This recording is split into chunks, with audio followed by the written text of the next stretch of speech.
I'm Olivia Harper, 31 years old, and I'm the Chief Investment Officer at one of Wall Street's fastest-growing firms.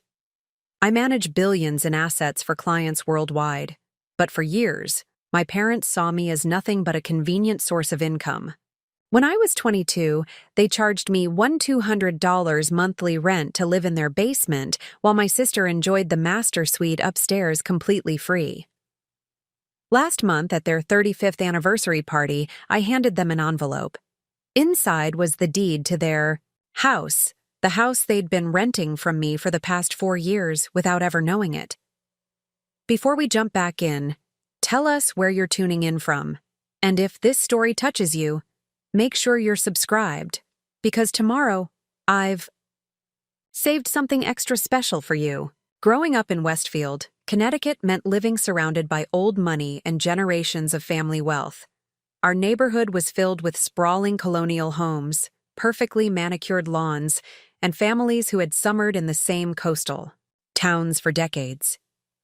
My parents, Richard and Eleanor Harper, weren't born into this world. They clawed their way in through my father's insurance business and my mother's careful social climbing.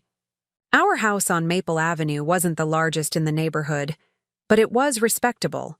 4 bedrooms, 3.5 baths, with a sunroom that my mother had featured in a local home magazine. It was the kind of house that demanded sacrifices to maintain, something my parents never let us forget. "Do you have any idea what the property taxes are on this place?" my father would ask whenever I requested money for a school trip or new clothes. "This house is our family's greatest asset. Everything we do is to maintain our position here." By our position, he meant the carefully constructed image of success that my parents had built over 25 years. The country club membership they could barely afford. The annual Christmas party that strained our credit cards well into March. The luxury cars leased rather than owned to keep up appearances. My sister Charlotte was born into this performance of prosperity when my parents were in their early 20s. 3 years later, I arrived, an unplanned addition that stretched already thin resources. This fundamental difference in our arrivals shaped everything that followed. Charlotte was golden, literally and figuratively. Blonde-haired and blue-eyed like our mother, she moved through the world with the easy confidence of someone who had never questioned her place in it. She was a natural athlete, captaining the tennis team and leading the swim relay to state championships. Her academic performance was respectable if not outstanding, but teachers always noted her leadership qualities and vibrant personality. I was different from the beginning. Dark-haired like my father, but with none of his outgoing nature. I preferred books to team sports and silence to social gatherings. While Charlotte collected friends effortlessly, I maintained a small circle of equally introspective companions. My strengths were invisible to the casual observer, a mathematical mind that could spot patterns others missed, an almost supernatural focus when engaged with subjects that interested me, and a memory that retained everything from historical dates to complex formulas without effort. "Why can't you be more like your sister?" became the unofficial family motto by the time I was 7. The question followed me through childhood like an unwelcome shadow, appearing whenever I declined a party invitation, brought home a report card filled with A's instead of participating in student government, or chose to spend weekends at the library rather than the mall. My academic achievements were taken for granted rather than celebrated. When I skipped 8th grade math to join the high school algebra class, my mother's response was a distracted, "That's nice, dear. Did you see Charlotte made varsity tennis? As a freshman? No freshman has done that in 15 years." The pattern was established early and maintained with remarkable consistency. Charlotte's achievements, no matter how minor, were cause for celebration, special dinners, and proud phone calls to relatives. My accomplishments, no matter how rare or difficult, were acknowledged with perfunctory praise before conversation returned to more interesting subjects. I adapted, as children do. I stopped sharing academic victories, science competition trophies, or glowing teacher comments. Instead, I built a private world where numbers made sense, where patterns revealed truth, and where my value wasn't determined by my social calendar or athletic trophies. By 16, I had discovered the stock market, a realm where my pattern, recognition skills, and analytical mind found perfect application. I opened a brokerage account using money saved from birthdays and minor inherited bonds from a distant grandmother. Starting with just $3,000, I began researching companies obsessively, analyzing market trends, and making small, strategic investments. "What a waste of time," my father commented when he discovered my notebook filled with stock analyses and investment projections. "You should be focusing on activities that will get you into a good college. No one's impressed by a teenage girl playing with stocks." What he didn't understand was that I wasn't playing at anything. While my peers experimented with identities and passions, I had found mine. The market's complex interplay of psychology, mathematics, and timing made perfect sense to me. Where others saw random fluctuations, I recognized patterns. Where conventional wisdom saw stability, I often spotted hidden weaknesses.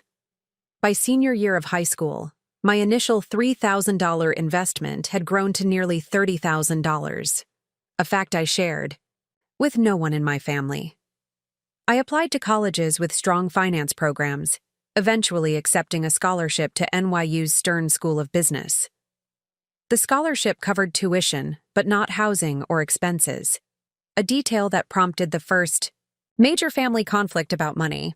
"We've already committed to paying for Charlotte's graduate program at Columbia," my mother explained when I asked about housing assistance. "The apartment we're renting for her in the city is so expensive. You'll need to find a way to make do with student loans or part-time work." The discrepancy was stark. Charlotte, at 22, was pursuing a master's degree in communications after completing an undergraduate degree at Vassar, both fully funded by my parents, including housing, meal plans, textbooks, and a generous monthly allowance. For my education, they would contribute nothing beyond proud mentions at dinner parties that their younger daughter had earned a scholarship to NYU. I accepted this inequity as I had accepted all others. I secured additional scholarships, took evening jobs managing social media for local businesses, and continued growing my investment portfolio. By sophomore year, I had secured an internship at a boutique investment firm in Manhattan, impressing the partners with my analytical skills and market insights. "You have an unusual mind," Marcus Weinstein, the firm's founder, told me after I'd identified a pattern in semiconductor stocks that had eluded their senior analysts. "You see connections others miss. Keep developing that skill. It's rare and valuable." His words affected me profoundly, not because they revealed anything I didn't already know about myself, but because they represented the first time an authority figure had recognized my particular gifts as worthy of development rather than correction. The internship turned into a part-time position during the school year and full-time work during summers. By junior year, I was earning enough to rent a small studio apartment in Brooklyn, allowing me to escape the long commute from campus housing. My investment portfolio, now diversified across sectors I understood intimately, had grown to over $100,000, growth achieved through careful research and strategic positioning rather than risky speculation. I graduated summa cum laude from Stern at 21, with job offers from top investment firms in New York, Boston, and Chicago. I accepted a position as a junior analyst at Weinstein Partners, where my internship experience gave me a head start on other new hires. Within 18 months, I had been promoted twice, managing a small team analyzing emerging technology investments. Meanwhile, Charlotte had completed her master's program and moved back to Connecticut, taking a communications position at a nonprofit with a modest salary. My parents purchased her a new car as a graduation present and continued supporting her financially while she found her footing in the professional world. I had limited contact with my family during these years, returning to Connecticut only for major holidays and occasional Sunday dinners. At these gatherings, conversation inevitably centered on Charlotte's social life, my parents' country club activities, or neighborhood gossip. Questions about my career were superficial at best, usually limited to, "Still enjoying the city?" Or, "Working hard, I suppose?" Then came the recession of 2008, which dramatically altered our family's financial landscape. My father's insurance business, heavily dependent on commercial real estate clients, suffered significant losses. My mother's interior design consultancy saw clients disappear as luxury spending contracted. By early 2009, they were struggling to maintain mortgage payments on the house that had defined their social standing for decades. I learned about their financial troubles not from them directly, but from Charlotte during one of our infrequent phone conversations. "Mom and Dad are really stressed about money," she mentioned casually. "They might have to sell the house. Dad's talking about downsizing to a condo." The thought of my parents losing their home, the physical manifestation of their identity in many ways, gave me an unexpected emotional jolt. Despite the years of differential treatment, despite the taken-for-granted achievements and unsupported education, I found myself unable to simply stand by while their financial world collapsed. I called my father the next day, offering financial assistance to help them weather the economic storm. "Absolutely not," he responded sharply. "We're your parents. We don't take money from our children." "It wouldn't be taking money," I explained. "It would be a loan with favorable terms. I've done well with my investments, even through the downturn." His pride wouldn't allow it. Instead, they took a second mortgage at punishing interest rates and depleted retirement accounts meant to support them in old age. 3 months later, my phone rang at 11:30 p.m. on a Tuesday. It was my mother, her voice tight with suppressed panic. "Your father's had a heart attack," she said without preamble. "He's stable, but they're keeping him at Greenwich Hospital for observation." I caught the first train to Connecticut the next morning. At the hospital, I found my father diminished. His normally commanding presence reduced by hospital gown and monitoring equipment. My mother looked exhausted, with new lines etched around her eyes and mouth. Charlotte sat beside the bed, holding our father's hand and maintaining a stream of cheerful chatter about neighbors and family friends. When Charlotte left to find coffee, I sat in the chair she had vacated. "The doctor says you need to reduce stress," I said quietly. My father's laugh was bitter. Easy for them to say. "Let me help," I offered again. "Just until business recovers. A loan between family members, nothing more."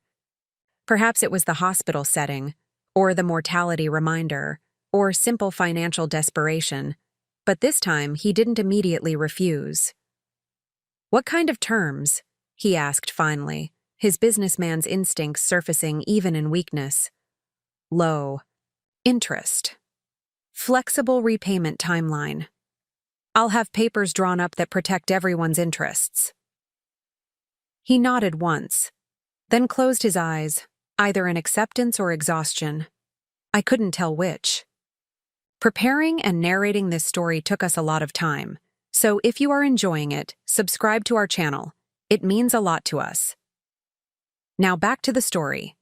The agreement we eventually reached was simple.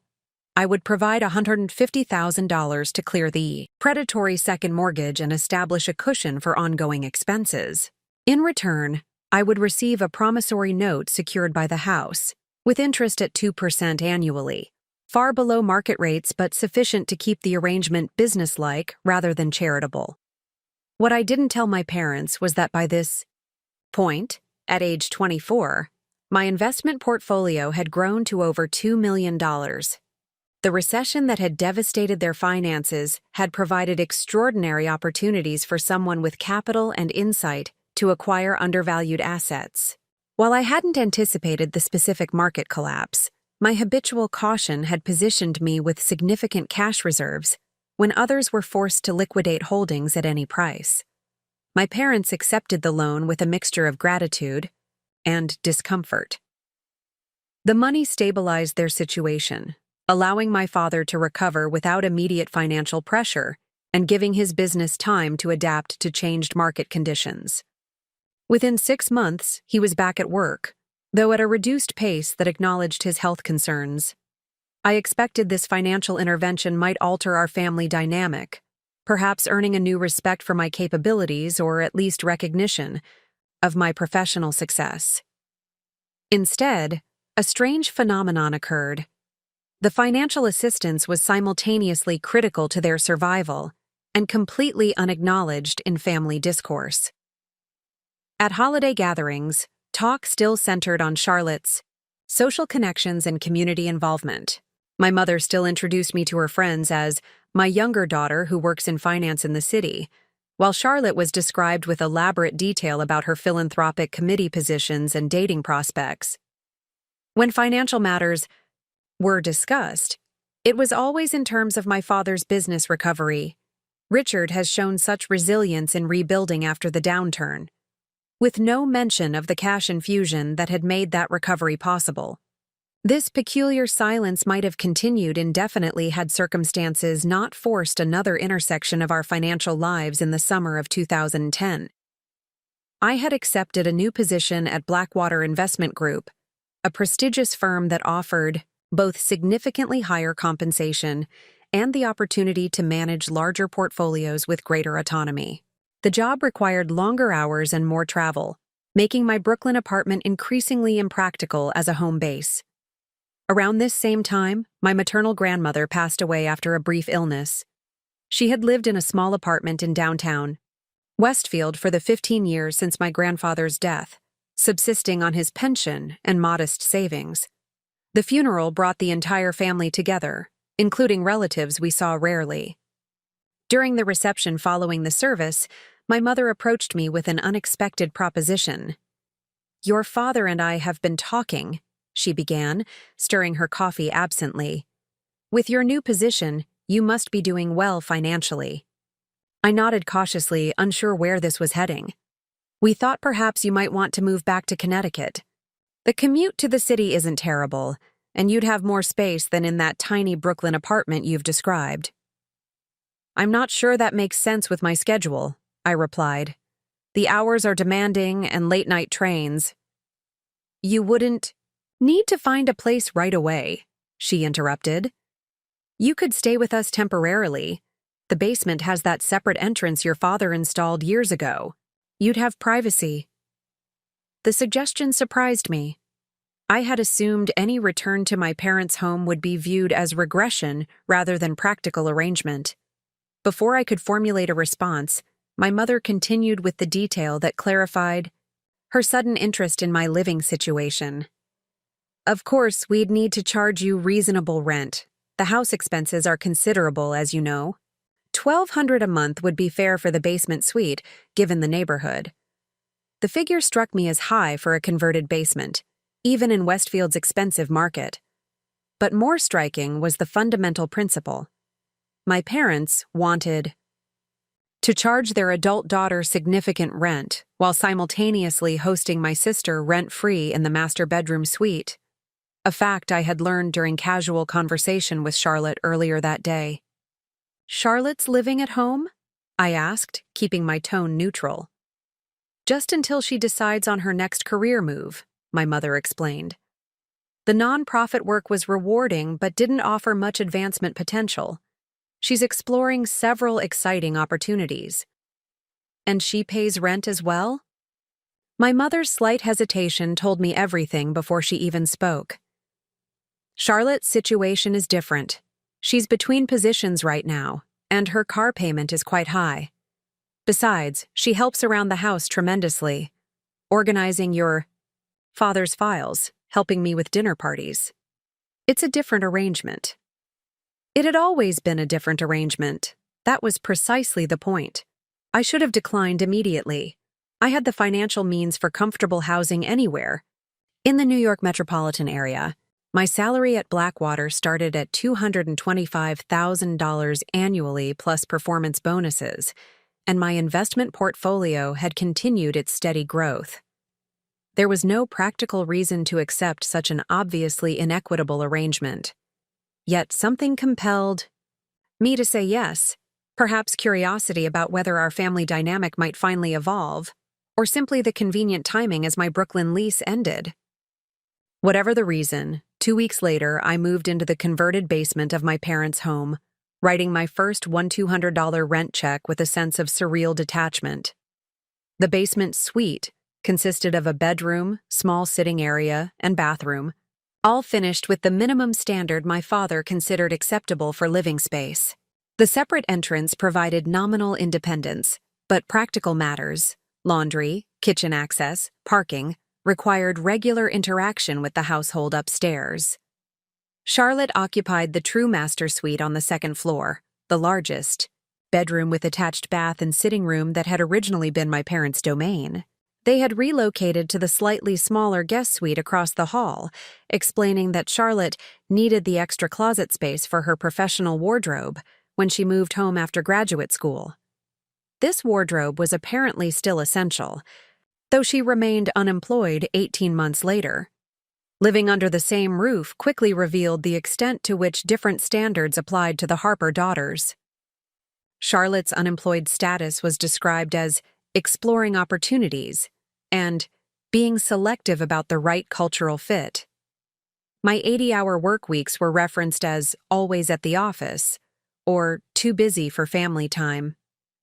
Charlotte's social activities were subsidized without question: new outfits for charity galas, transportation to weekend getaways with friends, even membership fees for exclusive clubs where she might make valuable connections.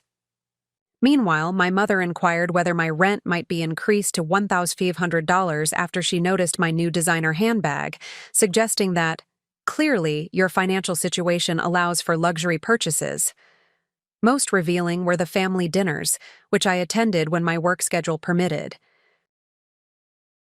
Charlotte would arrive at the table empty-handed, while I was consistently asked to pick up a few things on your way home, or bring that nice wine you mentioned. My contributions to household meals were expected. Hers were celebrated as special occasions. Charlotte made her famous risotto. My mother would announce on the rare evenings my sister cooked, though the dish was a basic recipe from a celebrity chef's cookbook. Olivia brought dessert, was the typical acknowledgement of my offerings, regardless of whether I had selected fine pastries from the city's best bakeries or prepared something homemade during precious weekend hours. The fundamental imbalance was neither subtle nor new. What had changed was my perspective, now shaped by years of independent living and professional respect. The differential treatment that had seemed normal in childhood now appeared starkly dysfunctional, all the more so because it persisted despite my financial contributions to both household expenses and the underlying mortgage they struggled to maintain. Perhaps most remarkably, my parents seemed genuinely unaware of any inconsistency in their approach. When I occasionally noted the disparity in expectations, my mother would respond with explanations that followed circular logic. Charlotte needs more support because she's always received more support. Or, you're more independent because we've always treated you as independent. The arrangement continued for 8 months, far longer than I had initially planned. My work at Blackwater consumed most waking hours, with increasingly frequent travel to meet institutional clients or evaluate investment opportunities. The basement suite became little more than a place to sleep between demanding days, making even its inequitable terms tolerable through sheer irrelevance to my daily life. What ended this uneasy equilibrium wasn't a dramatic confrontation, but a casual conversation overheard as I returned through the main house after a rare Sunday at the office. My parents were in the kitchen with Charlotte, unaware of my presence in the adjacent hallway. "The property tax assessment came yesterday," my father was saying, concern evident in his voice. "They've increased the valuation again. That's another $4,000 annually we hadn't budgeted for." "Can we appeal it?" my mother asked. "Possibly, but these assessments usually stick. The market in this neighborhood has recovered faster than expected." "Maybe we should ask Olivia for another loan," Charlotte suggested, her tone making clear she saw my financial assistance as an inexhaustible resource rather than carefully managed capital. My father's response was immediate and firm. Absolutely not. The loan she already provided was humiliating enough. A man shouldn't need his daughter's money to maintain his home. Besides, my mother added, Olivia's rent helps offset the increased costs. We might need to raise it again when her 6-month rate expires. She can afford it, Charlotte said dismissively. You should see the clothes she wears to work. Those shoes she had on yesterday probably cost more than my entire wardrobe. I stood frozen in the hallway, absorbing the casual entitlement in their conversation. My $200 monthly rent, already above market rate for a basement room, was viewed as infinitely adjustable based on their needs, while the $150,000 loan that had saved their home was considered my father's personal humiliation rather than the family's financial salvation. In that moment, standing unnoticed in the hallway of my childhood home, I made a decision that would alter our family dynamic permanently. If financial arrangements were to be the primary basis of my relationship with my parents, then those arrangements would be conducted with the same strategic approach I applied to professional investments. The next morning, I contacted a real estate attorney to explore options for the promissory note I held on my parents' house. As I suspected, their missed payments and inconsistent adherence to our agreed terms had created a situation where I had legal grounds to convert the debt to equity. In simpler terms, I could potentially take ownership of the house in lieu of repayment. The attorney advised caution. Family financial entanglements often lead to emotional complications, she warned. Are you prepared for the relationship implications? I'm responding to relationship implications that already exist, I replied. I'm simply making them explicit rather than implicit. Over the following weeks, I methodically assembled the necessary documentation, consulted with both legal and financial advisors, and developed a comprehensive strategy. By the time I initiated formal proceedings, I had moved out of the basement suite and into a luxury apartment in downtown Greenwich, close enough for convenient commuting but far removed from the daily reminders of familial inequality. The legal notifications arrived at my parents' home-certified mail. My mother called within hours, her voice oscillating between confusion and outrage. What is this about foreclosure proceedings? There must be a mistake. It's not foreclosure in the traditional sense, I explained calmly. It's a legal conversion of debt to equity based on the terms of our original agreement. But what does that mean? Are you trying to take our house? I'm exercising my legal right to convert unpaid debt to ownership interest. You and Dad have missed 11 scheduled payments in the past 2 years. The silence that followed contained multitudes: shock, betrayal, dawning comprehension. When she spoke again, her voice had hardened. I never thought you would stoop to something like this, after everything we've done for you. The irony of her statement might have been comical in different circumstances. Instead, it simply confirmed the righteousness of my decision. This isn't personal, Mom. It's simply business. The approach you and Dad have always taken with me. The legal process moved forward despite my parents' initial resistance. They consulted their own attorney, who quickly confirmed what mine had already established. The promissory note was legally binding, their payment history was indisputably irregular, and the conversion clause was standard language they had signed willingly. Their options were limited: pay the loan balance in full immediately, or accept the transfer of ownership. Given their financial situation, only one option was viable. 3 months after initiating proceedings, I became the legal owner of the house at 47 Maple Avenue, the home where I had grown up, the symbol of my parents' social aspiration, and now my most ironic investment property. The terms I offered as their new landlord were simple. They could remain in the home indefinitely, paying the same $200 monthly rent they had charged me for the basement suite.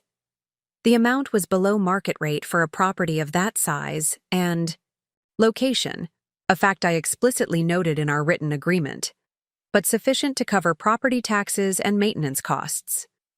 Charlotte, unsurprisingly, moved out within weeks of the ownership transfer, finding sudden motivation to accept an entry-level position at a friend's father's public relations firm. My parents remained, adapting to their new status as tenants with a complex mixture of resentment and pragmatic acceptance. Our interactions became strictly transactional. Maintenance requests, rent payments, occasional necessary communications about property matters. 4 years passed in this arrangement. My career continued its upward trajectory, with promotion to senior portfolio manager at Blackwater and eventual recruitment to become chief investment officer at emerging competitor Hamilton Ridge Capital. My personal investment portfolio diversified into commercial real estate, technology startups, and strategic partnership with smaller investment firms. The house on Maple Avenue represented a negligible portion of my overall assets, maintained more for its symbolic significance than financial return. My parents' lives followed predictable patterns. My father fully retired following a minor stroke, focusing on golf and his model train hobby. My mother continued her social circuit in somewhat reduced circumstances, explaining their housing situation to curious neighbors as a family trust arrangement for tax purposes. Charlotte married a pharmaceutical sales representative and moved to Boston, maintaining regular contact with our parents while generally avoiding direct interaction with me. Then came the invitation, heavy cream cardstock with gold embossing announcing my parents' 35th wedding anniversary celebration. The formal reception would be held at the Westfield Country Club, with close family and friends invited to honor Richard and Eleanor's lifetime of love and commitment. I was surprised to be included, given our strained relations. More surprising was the handwritten note from my mother enclosed with the invitation. Your presence would mean a great deal to us. Family should be together for milestone occasions. After considerable deliberation, I accepted the invitation. Perhaps time had provided perspective on all sides. Perhaps milestone events genuinely warranted temporary suspension of ongoing tensions. Or perhaps, as the analytical part of my mind suggested, my professional success had finally reached a level where they found relationship with me advantageous rather than obligatory. The anniversary celebration was elegant in the particular way of suburban Connecticut events, tasteful without being ostentatious, traditional without seeming dated. Approximately 60 guests filled the country club's private dining room, sipping champagne and reminiscing about the Harper family's decades in Westfield. I arrived precisely on time, dressed in a simple black Armani dress that conveyed appropriate occasion respect without drawing attention. Charlotte and her husband had flown in from Boston, and she greeted me with the practiced warmth of someone determined to appear publicly gracious despite private reservations. You look well, she offered, eyes quickly assessing my appearance. The finance world must be treating you kindly. It has its moments, I replied. How's Boston? Wonderful. Thomas has been promoted to regional manager, and we're looking at houses in Brookline. The schools there are excellent for when we start a family. The conversation maintained this level of polite distance, touching on safe topics while avoiding any mention of our parents' housing situation or the financial arrangements that had redefined our family relationships.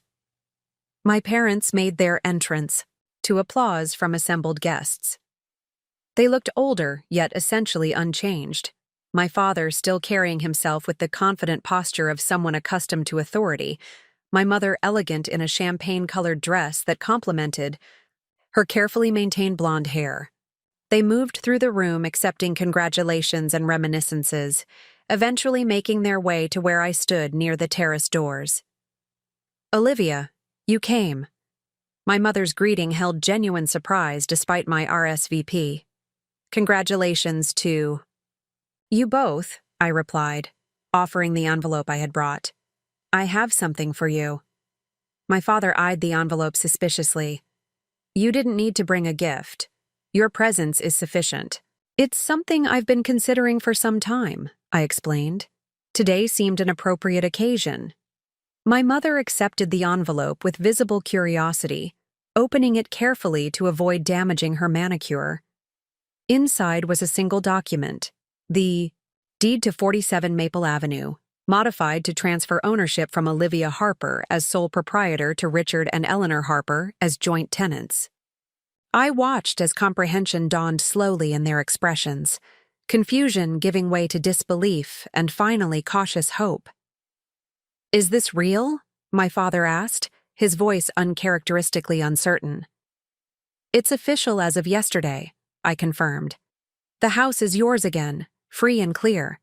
Consider it belated recognition of 35 years of marriage." My mother's eyes filled with tears. But why? After everything that happened?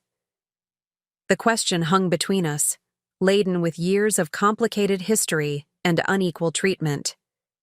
I considered various possible responses, from magnanimous forgiveness to detailed accounting of emotional debts. In the end, I chose simple truth. "Because I no longer need to own your house to know my own worth," I said quietly. That clarity is something I gained through our arrangements, however unintentionally. My father, never comfortable with emotional complexity, focused on practical matters. "The legal implications are all handled," I assured him. "My attorneys have prepared everything. There are no tax consequences, no hidden obligations. It's a straightforward transfer of property between family members." For a moment, the three of us stood in silence, the weight of years of complicated dynamics suspended between us. Then my mother did something unexpected. She reached for my hand, squeezing it briefly before releasing it. "Thank you," she said simply. It wasn't an apology for years of differential treatment. It wasn't acknowledgement of the fundamental inequities that had shaped our family relationships. It wasn't even recognition of the financial magnitude of the gift I had just presented. But it was, perhaps, a beginning of something new. A relationship based on choice rather than obligation, on mutual respect rather than historical patterns. As I moved away to give them space to absorb the news, I caught sight of Charlotte watching. From across the room, her expression a complex mixture of confusion and calculation. She would have questions later, undoubtedly. The family dynamic had shifted again, and she would need to reposition accordingly. But that was a conversation for another day. For now, I accepted a glass of champagne from a passing server and stepped onto the terrace, where the summer evening offered perfect temperature and gentle breeze. Below the country club's manicured grounds, the lights of Westfield spread into the distance, the community where I had grown up feeling perpetually less valued, less visible, less worthy of investment. I smiled at the irony. I had needed to literally own my parents' house to finally feel fully free of seeking their approval. The property deed had been both business transaction and psychological intervention, the physical manifestation of a truth I had earned through years of professional success and personal growth. My value had never been determined by their perception of it. I raised my glass slightly in silent acknowledgement of this understanding before turning back toward the celebration. Whatever came next, whether genuine family reconciliation or merely more evolved version of our complicated dynamics, I would face it from position of clarity rather than expectation. That certainty, far more than any financial asset, represented the true wealth I had accumulated over years of being the family's invisible daughter. My first memory of understanding that my sister and I were valued differently came during my 7th birthday party. The celebration was modest by Westfield standards. 10 girls from my class invited for cake in our backyard, with simple decorations my mother had purchased from the discount party store in the neighboring town rather than the boutique shop she normally frequented. Charlotte, then 10, had received a professional magician, pony rides, and a custom cake from Hartford's most exclusive bakery just 3 months earlier. The disparity wasn't lost on me, even at 7. Why is my party smaller than Charlotte's? I asked my mother as we hung crepe paper streamers the evening before. She paused, stepladder creaking beneath her as she secured a streamer to the ceiling. Charlotte has more friends, sweetheart. She's more social. It wasn't true. Charlotte had invited the same number of classmates as I had. The difference was in the additional guests, the daughters of my parents' friends, business associates, and country club connections who were invited to Charlotte's celebration, but not mine. But why can't I have a magician?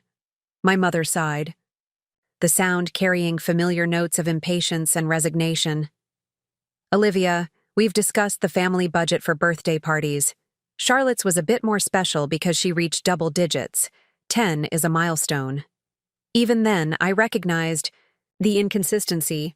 If 10 was a milestone worthy of extraordinary celebration, why had we already been informed that my 10th birthday would feature a sleepover with just a few close friends, rather than the extravaganza Charlotte had enjoyed? The pattern continued. Throughout our childhood and adolescence, visible in everything from Christmas gifts to summer opportunities. When Charlotte wanted horseback riding lessons at 12, my parents rearranged the family budget to accommodate the expense. When I asked for advanced math camp at the same age, I was told, "That's quite costly, and you're already so good at math.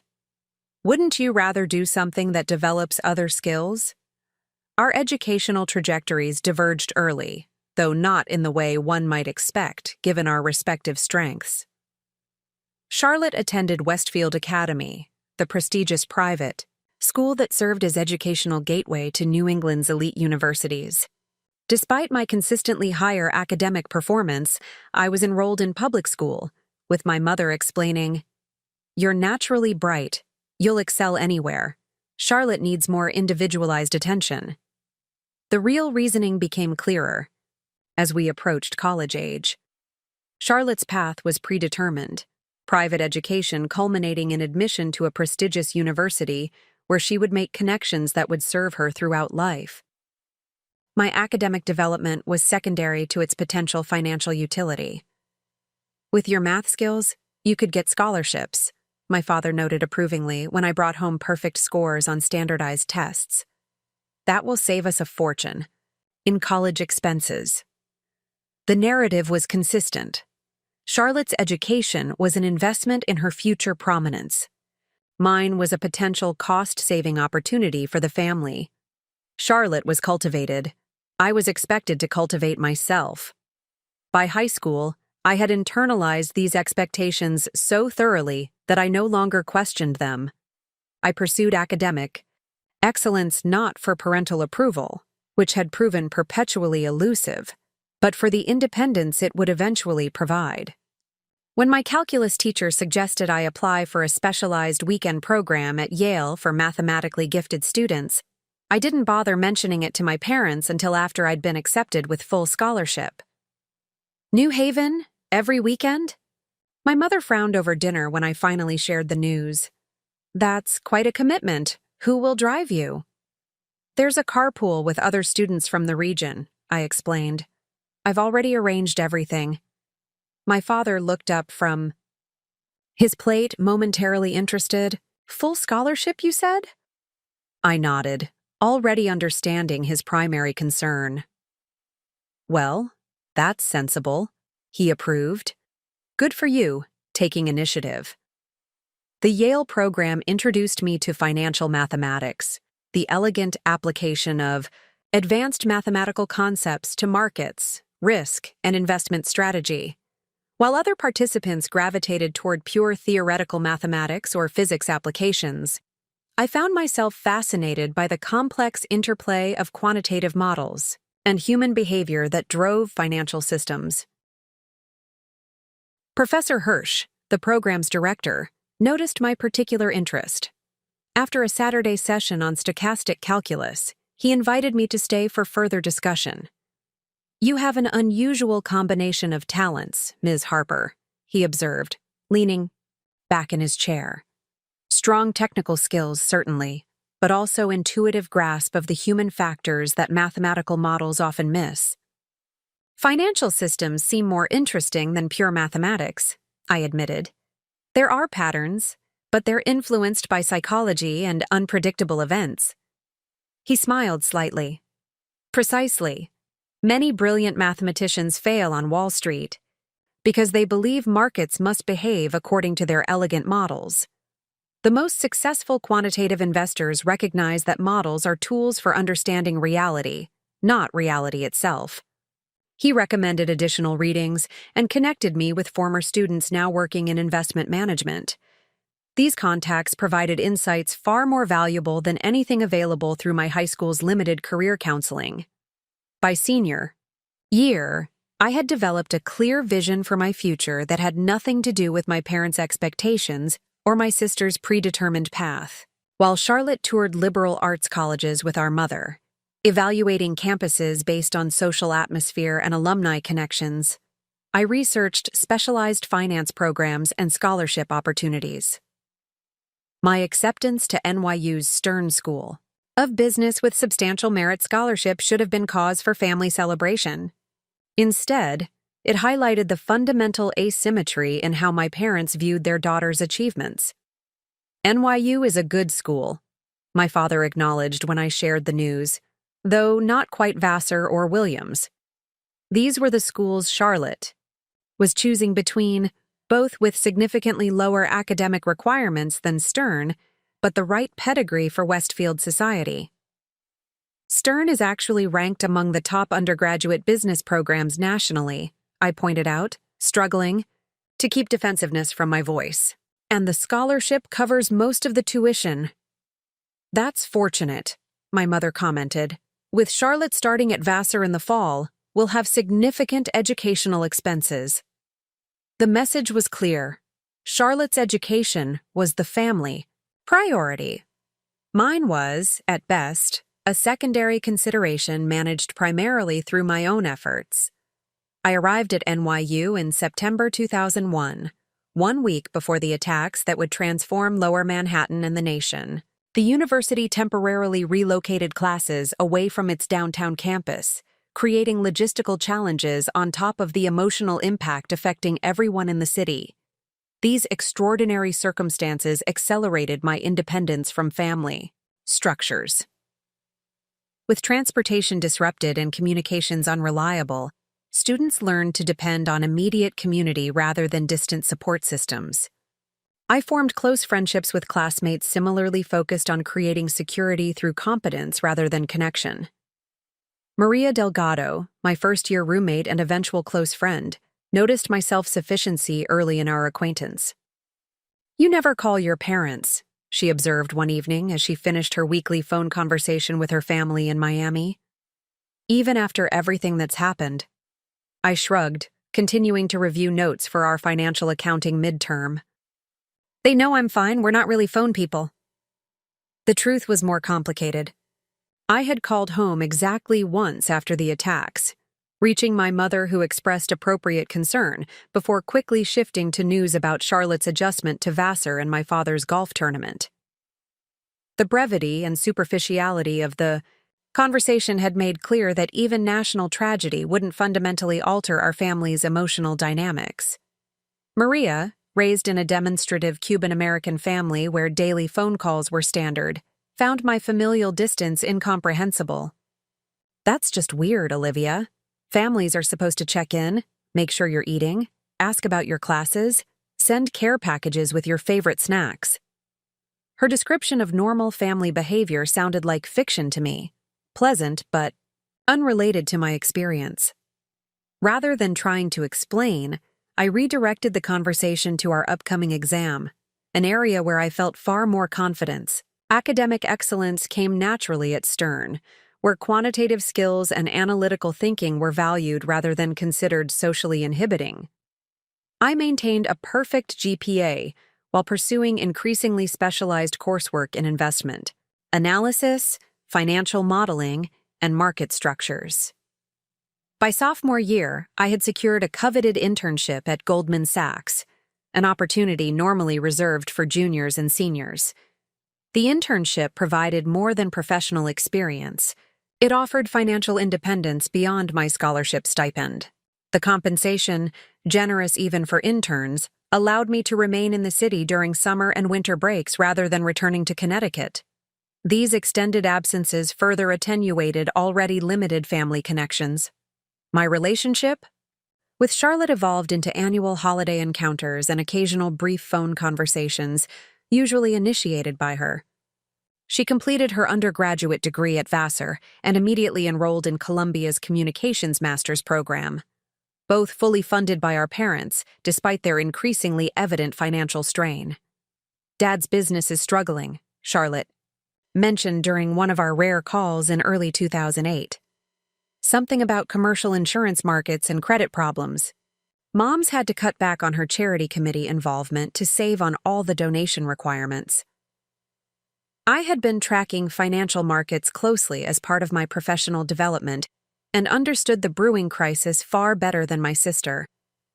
Commercial real estate, the backbone of my father's insurance brokerage, was showing early warning signs of the collapse that would eventually cascade through global markets. They should consider diversifying their investments, I suggested. This sector could face significant challenges soon. Charlotte laughed. "I'll let you explain investment strategy to Dad. You know how he feels about financial advice from anyone under 40, especially women." She was right, of course. My father maintained the particular generational and gender biases common among self-made businessmen of his era. Financial matters were male domain, with women expected to manage household budgets but not participate in significant investment decisions. The fact that I was building a career specifically in investment strategy was something he acknowledged without truly registering. When the financial crisis fully emerged later that year, my father's business suffered precisely as I had anticipated.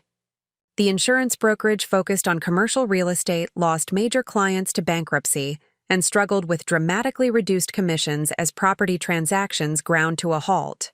I monitored the situation from a professional distance, aware of the general industry impact but not my parents' specific circumstances, until Charlotte's call about their potential house sale. My decision to offer financial assistance wasn't driven by sentiment or obligation, but by recognition of symbolic significance. The house on Maple Avenue represented stability in my otherwise discontinuous childhood. The physical structure that had contained our family's asymmetrical dynamics, but also provided the consistent environment where I had developed the independence that eventually freed me from those dynamics. The loan arrangement satisfied multiple objectives. It provided necessary financial support, maintained appropriate boundaries through formal documentation, and established a new paradigm where my contribution wasn't invisible, but contractually acknowledged. That my father found this arrangement humiliating revealed more about his psychological framework than the transaction itself. My eventual transformation from family loan provider to landlord wasn't planned from the outset, but emerged as logical response to persistent patterns. The basement rental arrangement simply crystallized long-standing dynamics, making explicit the transactional nature of my family relationship while simultaneously quantifying its precise value. Would I earn $200 monthly, with conditional kitchen access, and expectations of additional contributions to household consumption. The legal conversion of debt to equity provided empirical conclusion to a lifetime of implicit lessons about relative value within the Harper family structure. By assuming ownership of the physical manifestation of family hierarchy, I completed an ironic circle, the undervalued daughter becoming ultimate authority over the space that had first taught her her place. The 4 years during which I served as my parents' landlord were remarkable primarily for their emotional neutrality. Our interactions assumed the character of business relationship, with communication limited to property management matters, and occasional necessary social obligations. I paid property taxes and insurance, authorized necessary repairs, and maintained the structure in appropriate condition. They submitted monthly rent checks, reported maintenance requirements, and continued their social lives with minor accommodations to reduced financial circumstances. Charlotte's hasty relocation to Boston following the ownership transfer reflected her fundamental discomfort with disrupted hierarchies. Having defined her identity largely through privileged position within family structure, she found revised arrangements personally threatening rather than merely financially inconvenient. Her subsequent career development and marriage plans accelerated accordingly, suggesting urgent need to establish new status framework independent of original family system. I observed these dynamics with professional detachment, analyzing familial behaviors with the same objective assessment I applied to market patterns or investment opportunities. This analytical perspective provided protection against emotional entanglement while allowing precise understanding of psychological currents. Underlying observable actions. The anniversary invitation arrived during this period of established equilibrium. The cream cardstock with gold embossing appearing in my office mail with its implied suggestion of family reconciliation. The handwritten note from my mother demonstrated particular strategy. Family should be together for milestone occasions, invoked abstract principle rather than addressing specific history, allowing for social reunion without emotional accountability. I considered declining. The carefully maintained boundaries of our landlord-tenant relationship had proven psychologically protective for all parties. Reintroducing social dimensions risked complications without clear benefit. Additionally, my professional obligations provided legitimate excuse. As Chief Investment Officer at Hamilton Ridge Capital, my schedule accommodated few personal events beyond necessary client relationship management. Yet something about the milestone nature of the anniversary, 35 years representing more than my entire lifetime, prompted reconsideration. From purely mathematical perspective, such a sustained partnership deserved acknowledgement regardless of its internal characteristics. From investment standpoint, the occasion offered opportunity to evaluate potential return on emotional capital after years of deliberate divestment. The decision to transfer property ownership as anniversary gift emerged from this analytical framework rather than conventional sentimentality. After 4 years, the house on Maple Avenue had served its purpose in my personal portfolio, demonstrating conclusively that authority derived from capability rather than position, and that value existed independent of familial recognition.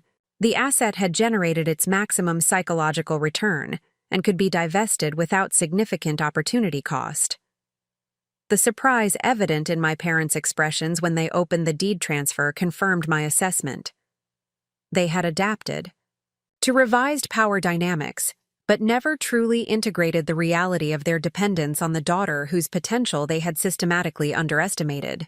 The property transfer represented substantial financial gift, Westfield real estate having appreciated significantly during my ownership period, but more importantly, it demonstrated capacity for magnanimity, possible only from position of genuine security.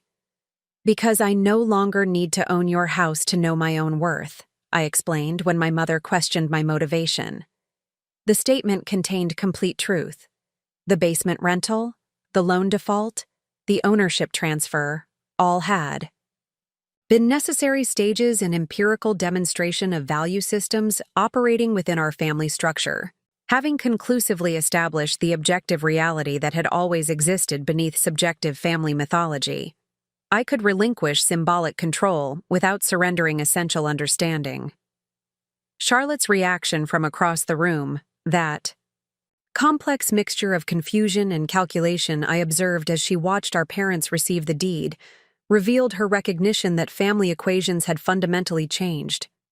Her privileged position had derived from comparative valuation, now conclusively disproven through objective financial metrics. Whatever relationship we might develop moving forward would necessarily acknowledge this demonstrated reality rather than maintain comfortable historical fiction. As I stood on the country club terrace, contemplating Westfield's lights spread below while celebration continued behind me, I considered the educational value of the entire experience. The mathematics had ultimately balanced with elegant precision. Years of differential investment had yielded proportionally differential returns. My parents had consistently prioritized Charlotte's development, and she had indeed achieved exactly the life they had envisioned: socially connected, conventionally successful, fundamentally dependent on established systems and relationships. They had provided me primarily independence, sometimes neglectful, occasionally painful, ultimately transformative. I had developed accordingly, building capability and confidence specifically because external validation remained consistently unavailable. The final accounting showed perfect correlation between input and outcome, though not in the direction they had anticipated. The property deed transfer represented not forgiveness, but completion, the conclusion of necessary educational process, and commencement of optional relationship phase based on choice rather than obligation. Whatever came next would emerge from mutual decision rather than habitual pattern, offering potential for connection genuinely chosen rather than merely inherited. I turned back toward the celebration, prepared to rejoin social interactions with this clarity firmly established. The remaining question, whether mutual understanding might eventually develop from this rebalanced foundation, remained open for future investigation. The analysis would continue, but from position of conclusive knowledge rather than evaluative uncertainty. The invisible daughter had emerged fully visible, her worth established not through external validation, but through empirical demonstration of inherent value, independent of familial recognition. The weeks following my parents' anniversary celebration passed in unexpected silence. I had anticipated some communication, perhaps a formal thank you note acknowledging the property transfer, or even an invitation to Sunday dinner as tentative step toward revised family dynamics. Instead, nothing. The absence of response was itself a response, suggesting uncertainty about how to proceed in relationship unconstrained by financial dependency. I maintained my own routines, focusing on Hamilton Ridge Capital's expanding portfolio and the technological disruption transforming financial markets. My team had identified promising investment opportunities in financial technology startups, challenging traditional banking models, companies developing blockchain applications, alternative payment systems, and automated advisory platforms. These transformative technologies aligned with my long-standing interest in systems that democratized financial access, theoretically allowing value to emerge based on merit rather than established position. 3 weeks after the anniversary party, my assistant informed me that Charlotte had called the office twice, declining to leave specific messages but indicating the matter was family business. I returned her call that evening from my Greenwich apartment, curious about this unprecedented direct contact. Olivia, thank you for calling back. Charlotte's voice carried the slightly performative warmth she typically employed for networking events, pleasant but fundamentally strategic. I hope I'm not interrupting anything important. Just reviewing quarterly projections, I replied. What's this about? Charlotte hesitated briefly before answering. I wanted to discuss your gift to Mom and Dad, the house. What about it? It was surprising. Thomas and I have been talking about it almost nonstop since the party. We're trying to understand your motivation. The question was reasonably direct by Charlotte's standards.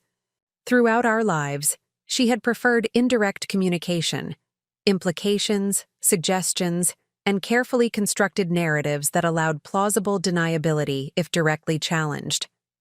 This unusual directness suggested genuine confusion rather than calculated positioning. The transfer made financial and practical sense, I explained. The property represented minimal portion of my investment portfolio, but significant portion of their retirement security. The timing seemed appropriate. For milestone celebration? But after everything that happened, the legal proceedings making them pay rent, all of it, you just gave it back? I detected the underlying concern in her question. Charlotte had constructed understanding of recent family history as conflict between sisters with parents as collateral participants. My unilateral resolution disrupted. this narrative, removing the opposition that partially defined her position. The house served its purpose in my portfolio, I said, deliberately using financial terminology that emphasized transactional rather than emotional dimensions. Its retention no longer offered optimal returns. Charlotte laughed, the sound carrying notes of disbelief rather than amusement. You always did reduce everything to numbers and returns, even family. The irony of her statement was striking, given our shared history, but I chose not to highlight the contradiction. Different analytical frameworks serve different situations. Financial metrics provided clarity in circumstances where emotional factors had proven consistently unreliable. Silence stretched between us for several seconds before Charlotte spoke again. Mom and Dad are confused too, you know. They don't know whether to call you, invite you over, or just send a formal thank you note. They're afraid of saying the wrong thing. This hesitation explained the silence following the property transfer. My parents were navigating unfamiliar relationship territory without established scripts to follow. The daughter they had consistently undervalued had demonstrated capability so far beyond their expectations that it disrupted fundamental assumptions about familial hierarchy. There's no wrong thing to say, I responded. The property transfer was business decision with no contingent expectations. They own the house now. What happens next is separate consideration. That's exactly what confuses everyone, Charlotte said, frustration evident in her voice. Normal people don't make six-figure business decisions about family homes and then act like it's just another Tuesday. Normal families don't operate like investment portfolios with assets and returns. I considered pointing out that our family had always quantified relationships precisely, measuring contribution and obligation in dollars spent on education, support provided for career advancement, even square footage allocated within shared residence. Instead, I focused on the implied question beneath her statement. What exactly are you asking me, Charlotte? She sighed, the sound carrying through the phone connection with static undertone. I'm asking what you want from them. From us. Now. Is this about reconciliation? Forgiveness? Making some point about your financial success? Because everyone's walking on eggshells trying to figure out the appropriate response to whatever this is. The question deserved thoughtful answer. What did I want from family relationships now that financial entanglements had been resolved? The property transfer had concluded one chapter definitively, but I had given limited consideration to potential subsequent narratives. I don't want anything specific, I said finally. The house transfer wasn't strategic opening requiring calculated response. If Mom and Dad wish to communicate, they should do so according to their genuine inclination rather than perceived obligation. The same applies to you. That's not very helpful, Olivia. I'm not trying to be unhelpful. I'm suggesting authentic interaction rather than strategic positioning.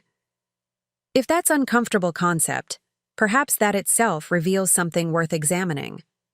Charlotte made small sound of exasperation. This is why conversations with you are so difficult. You turn everything into philosophical examination when sometimes people just need straightforward directions. I'm not responsible for providing behavioral scripts for adult family members, I pointed out. That expectation itself reflects problematic dynamic. The conversation ended shortly thereafter without resolution, but having clarified a central question.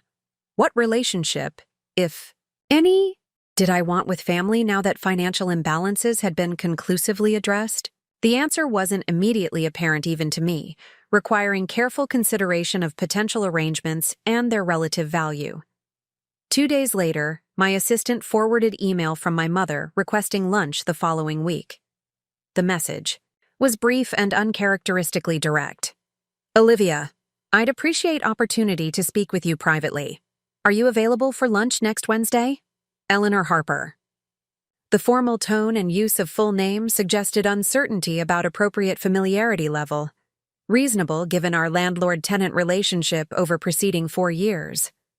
I accepted the invitation with equally neutral response, suggesting midpoint location between Greenwich and Westfield that would require equal travel commitment from both parties.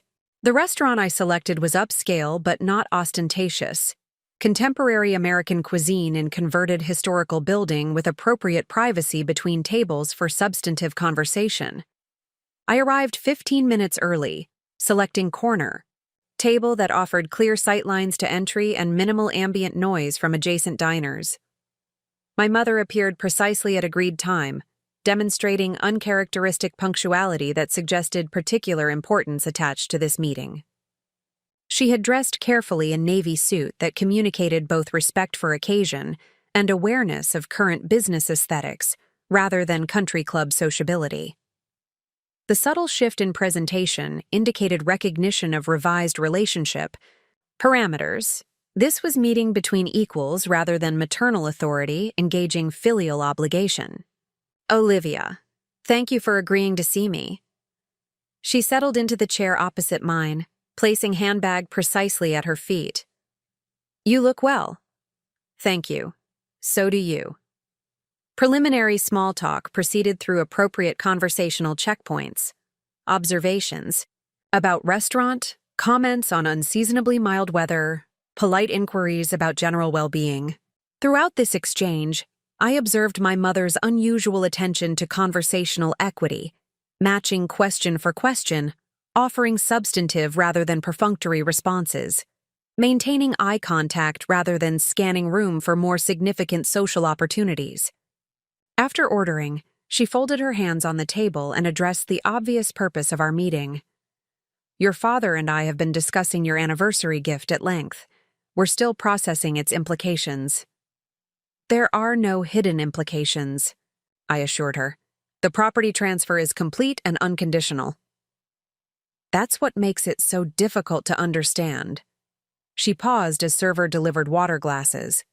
After everything that happened between us, most people would expect different response. What response would be expected? She considered the question seriously.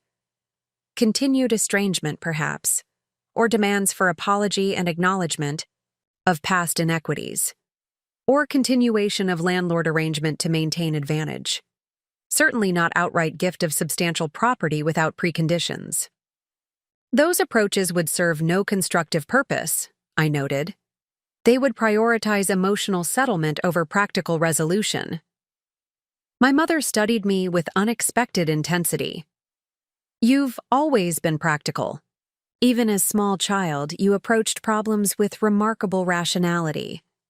I remember when you were 8 and wanted treehouse like Samantha Wilson had. Instead of simply asking for identical structure as Charlotte might have done, you presented detailed drawings with lumber requirements and cost estimates. The memory was surprisingly accurate. I had indeed created full construction plans after researching carpentry techniques at the library, believing rational presentation would overcome parental reluctance. The treehouse was never built, of course. My father cited liability concerns while simultaneously arranging Charlotte's horseback riding lessons at considerably greater expense. Practical approaches yield reliable results, I said neutrally. Emotional appeals have more variable outcomes. Yes, well. My mother looked down briefly. That particular lesson was perhaps taught too effectively in our household. The statement contained first acknowledgement, however oblique, of differential treatment that had characterized my childhood. I waited, allowing space for potential, elaboration rather than immediately redirecting conversation. Your father and I have been discussing our parenting choices, she continued after brief silence. The property transfer prompted significant reflection about patterns we established and maintained without adequate examination. Patterns serve purpose until they don't, I observed. Then they require revision. Indeed. She met my gaze directly. We failed to revise our understanding of you as you developed capabilities beyond our expectations. By the time your exceptional abilities became impossible to ignore, We had established relationship dynamics too rigid to easily adjust. The assessment was surprisingly insightful, acknowledging both the reality of my capabilities and the systemic family resistance to recognizing them appropriately. This level of self-awareness suggested significant reflection, rather than merely performative reconciliation attempt. Family systems develop their own homeostasis, I noted. Disruption requires substantial energy. Is that why you pursued such dramatic disruption through the property proceedings? To force recognition that incremental adjustments had proven insufficient? The question demonstrated genuine curiosity about my strategic thinking rather than defensive rejection of its implications. I considered my response carefully, recognizing opportunity for authentic exchange rather than tactical positioning. The property proceedings provided empirical resolution to theoretical question, I explained. Whether family relationships could exist independently of established hierarchical positions. The answer required demonstration rather than discussion. My mother nodded slowly. And now that it's been demonstrated? Now different arrangements become possible. Relationships based on choice rather than obligation or habit. Our lunch arrived, temporarily pausing conversation. My mother approached her salmon with methodical precision, another subtle indicator of thoughtfulness rather than social performance. When she spoke again, her question carried surprising directness. Would you be open to reconstructing relationship with your father and me on different terms? Not as obligation, but as mutual choice? What terms would you envision? Honesty would be essential foundation, she replied without hesitation. Acknowledgement of past patterns without expectation that acknowledgement alone resolves their consequences. Recognition of your professional accomplishments and personal autonomy. Perhaps most importantly, relationship that exists for its own value rather than instrumental purposes. The proposal demonstrated surprising emotional intelligence and self-awareness. My mother was suggesting genuine relationship reset, rather than simply strategic realignment to accommodate changed financial circumstances. Whether this represented authentic personal growth or merely sophisticated adaptation remained uncertain, but the approach itself warranted consideration. Those terms seem reasonable starting point, I acknowledged, though implementation would require consistent commitment rather than merely revised theoretical framework. Absolutely. She nodded firmly. Your father struggles more with articulating these concepts but has reached similar conclusions. We've spent considerable time discussing how our parenting choices reflected unexamined assumptions about gender roles, success metrics, and family obligations. Your dramatic success-following path we neither supported nor fully understood has forced reconsideration of those assumptions. This frank acknowledgement of flawed parenting choices represented remarkable departure from previous family communication patterns, where parental decisions remained sacrosanct regardless of their demonstrable consequences. The willingness to critically examine established narratives suggested potential for genuine relationship revision, rather than merely strategic repositioning. I appreciate your directness, I told her. It represents significant departure from our historical communication patterns. Yes, well, she smiled slightly. When your daughter becomes your landlord before reversing positions entirely through multi-million-dollar property transfer, certain recalibrations become unavoidable. The observation contained unexpected humor alongside its accuracy. I found myself smiling in response, genuine rather than strategic reaction reflecting momentary authentic connection.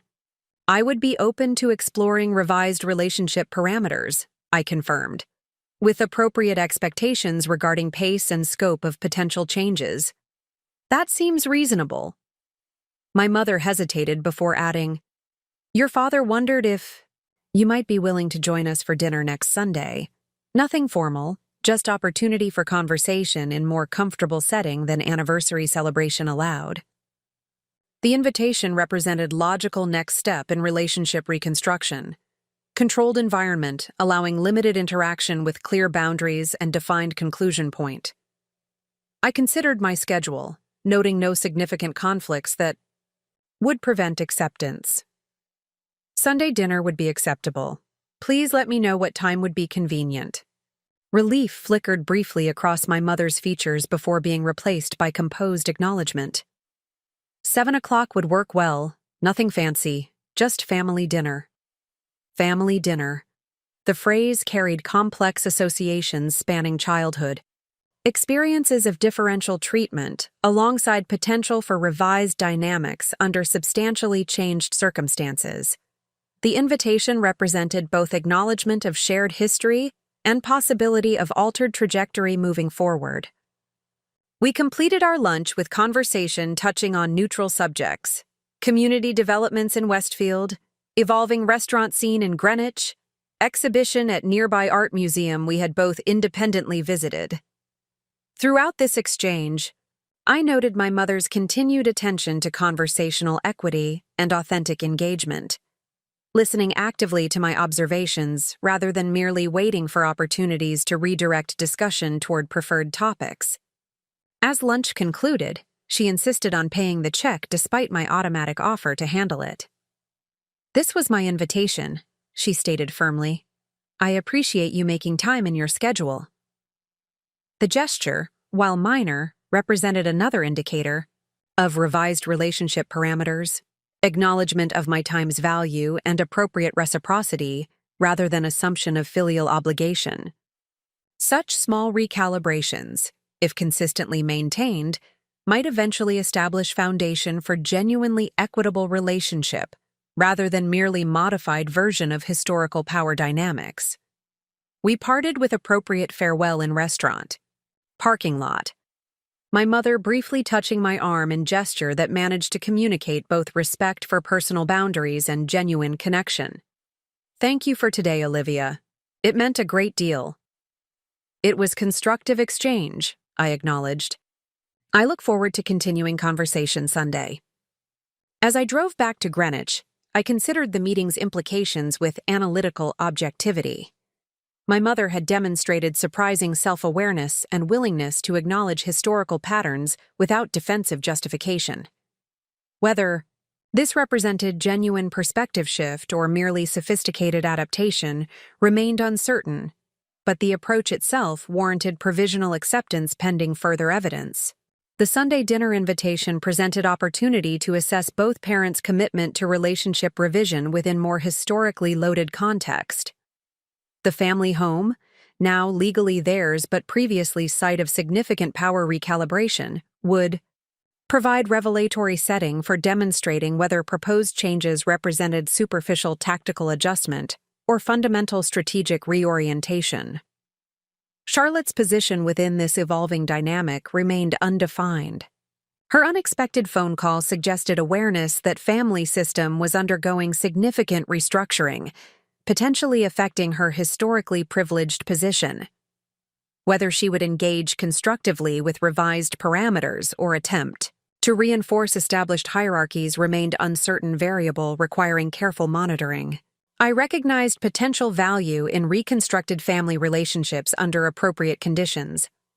While professional success and financial independence had established satisfactory life structure, selective addition of authentic family connections might provide complementary dimensions without compromising core autonomy. The potential benefit justified experimental engagement provided appropriate boundaries, maintained protective distance from potentially regressive patterns. Sunday dinner would provide initial data point for assessing viability of this experimental approach. I would attend with objective awareness and clear metrics for evaluating interaction quality, noting conversation distribution, topic selection, question patterns, and subtle hierarchical indicators embedded within seemingly casual family exchange. These observations would inform subsequent decision-making regarding optimal relationship parameters moving forward. As I arrived at my office for afternoon meetings, my assistant handed me a folder containing quarterly performance metrics for Hamilton Ridge Capital's core investment portfolio. The numbers were exceptional. Our technology-focused strategy had outperformed market benchmarks by substantial margins, validating analytical frameworks I had implemented since assuming CIO position. I reviewed the figures with professional satisfaction, noting parallel between investment performance and personal development. Both domains demonstrated similar principle. Value emerges from accurate assessment rather than conventional assumption, from recognized patterns rather than established narratives. The metrics confirming investment strategy success reflected same empirical validation as property transfer demonstrating personal capability. The alignment between professional and personal realms created coherent framework for moving forward. Sunday dinner represented potential investment in relationship reconstruction, experimental allocation with defined parameters and clear evaluation metrics. Like any strategic position, it carried both potential return and calculated risk, requiring ongoing assessment rather than emotional commitment. With this analytical framework established, I returned attention to immediate professional responsibilities. The evolving relationship with my parents represented interesting development requiring thoughtful management, but remained secondary consideration to core professional obligations and personal priorities. Balance would be maintained through clear boundaries and strategic engagement rather than reactive emotional involvement. The property deed had transferred ownership conclusively. The remaining question was whether relationship dynamics could undergo equally definitive transformation. Sunday dinner would provide initial indicator, with subsequent interactions building evaluation dataset for determining optimal engagement strategy moving forward. The invisible daughter had emerged, fully visible through financial demonstration. Whether family recognition would develop genuine depth or remain surface acknowledgement remained to be determined through methodical assessment rather than hope or assumption. Sunday arrived with unseasonable clarity, crisp September air carrying hints of approaching autumn without the humidity that typically lingered through month's end. I selected attire with deliberate consideration. Charcoal trousers and cashmere sweater in muted blue that communicated appropriate respect for occasion without suggesting either business formality or excessive casualness. The ensemble projected confident professionalism while remaining suitable for family dinner context. The drive to Westfield took 42 minutes, traffic flowing smoothly along familiar route that connected my current life to my formative environment. As I turned onto Maple Avenue, I noted subtle changes to the neighborhood landscape. New landscaping at the Petersons' colonial solar panels installed on the Richardsons' garage roof. A recently constructed playground in the small community park at Street's End. The area maintained its essential character while accommodating incremental evolution, an interesting parallel to potential family dynamics I was preparing to navigate. The house at number 47 presented well-maintained exterior consistent with its established neighborhood context. Fresh paint on shutters and trim suggested recent attention to appearance, while mature landscaping provided appropriate seasonal color through early blooming autumn perennials. The property reflected careful stewardship rather than either neglect or ostentatious upgrading. Reasonable approach given owner's financial situation and community expectations. I parked in circular driveway, positioning my vehicle in visitor space rather than historical family allocation. This deliberate choice established appropriate context for visit. I was guest rather than resident, equal participant rather than subordinate family member. The subtle positioning would be subconsciously registered even if not consciously acknowledged. My mother opened front door before I reached it, suggesting she had been monitoring for my arrival. She wore casual but carefully selected attire, linen, slacks and silk blouse in complementary earth tones that communicated relaxed confidence rather than calculated impression management.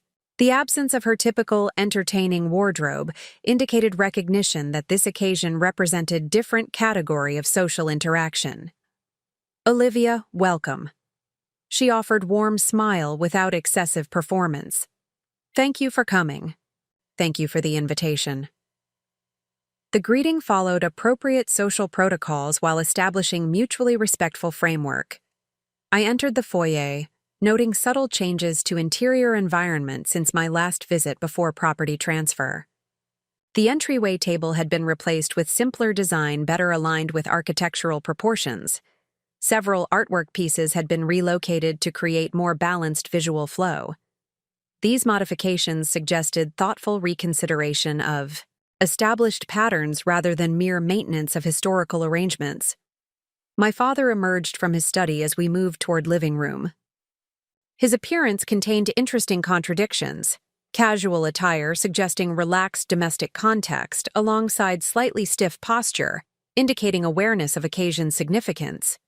He extended his hand in greeting gesture that acknowledged our revised relationship parameters, neither the dismissive nod of historical family hierarchy nor artificially demonstrative embrace that would contradict established interpersonal boundaries. Olivia, good to see you. His handshake was firm without dominance display. Can I offer you something to drink? I've opened a Cabernet that's been breathing, or there's sparkling water if you prefer. The offer represented notable departure from historical family dynamics, where beverage service followed gendered patterns. My mother automatically handling such details while my father engaged in substantive conversation. This role adjustment indicated conscious reconsideration of established scripts rather than mere performative equality. The Cabernet would be fine, thank you. We moved to living room, where seating arrangement had been subtly modified from traditional family configuration. Rather than maintaining historical allocation, my father in leather armchair, my mother on adjacent love seat, Charlotte and I assigned remaining furniture according to implicit hierarchy. 3 equal chairs had been positioned to create conversational triangle with side table at each station. The arrangement physically manifested equality principle my mother had articulated during our lunch meeting. My father poured wine into appropriate stemware, distributing glasses with careful attention to equal portions. As we settled into selected chairs, I noted absence of historically mandated conversational patterns. No immediate questions about my professional activities. No automatic updates on community members I had limited connection with.